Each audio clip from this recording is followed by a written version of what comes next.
Half-Life Alyx released a couple of months ago, and since then I have watched many reviews on it, mainly from people who don't casually play VR but were reviewing it because of the Half-Life brand name.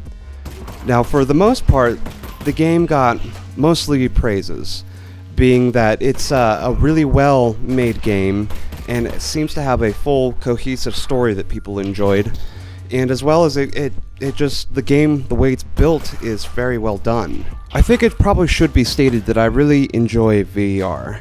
I personally believe that strategy games are still a monopoly of the mouse and keyboard, and platformers to the controller.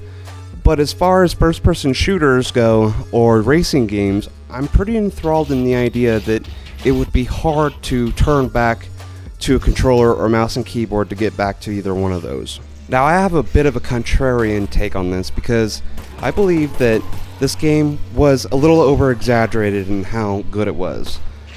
My personal opinion is that this game, when it came out, was okay. Realistically, its first launching point to me wasn't that great because some of the controls weren't working right, which is pretty unacceptable for any game coming out, especially a AAA game. The biggest gripe I had with it is that there were no local motion turnings, or continuous turning, if you will. It was all snap turning. And it was fixed the next day, but still, that kind of left a salty taste in my mouth. Another thing that the game was promised to have released on day of release was the Steam Workshop tools. And this hasn't been released until recently, and I'm going to come back to this because this is the main point of the video I want to get at, is what makes Half-Life a good game. If I had to describe the main campaign of Half-Life Alyx, I would describe it in two words: solid and okay. Now, this game got a lot of praises being one of the best games people have ever played.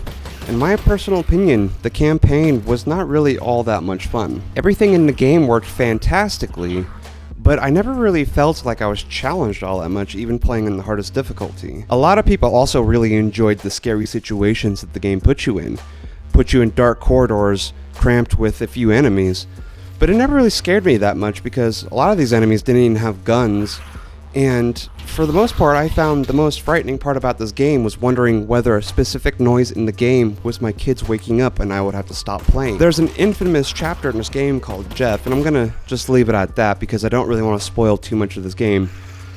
But in that chapter, there's a creature that you encounter that scares the hell out of everyone, but in my opinion, it's not very scary because the monster has a severe handicap that would prevent it from being as scary as it could be. Another thing that really bothered me about the game was there are very few guns in the game itself, and the guns that are in the game don't really feel all that unique from one another. Now, I have a laundry list of criticisms about this game, but I've always been optimistic about it precisely for one reason: mods.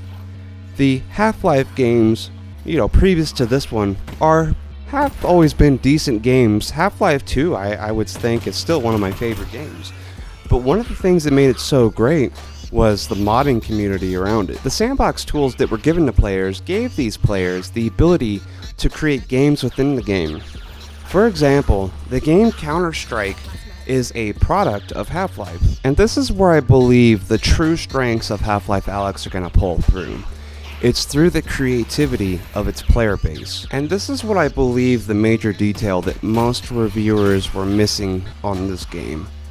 The point is that if they were enjoying the game up until that point, also imagine what it could be, because of the tools that would allow players to push the boundaries of certain aspects of the game, or even make entirely new games out of it. Now, to bring it back to the main campaign for a second, I was super skeptical right after beating this game about the idea of this game having an expansion, just because of the way the story ends in this game.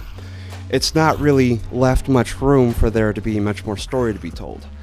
But there is something that a previous Half-Life game has done that was a perfectly acceptable expansion, and that was the Half-Life 2 Deathmatch, which basically expanded Half-Life to have servers for multiplayer.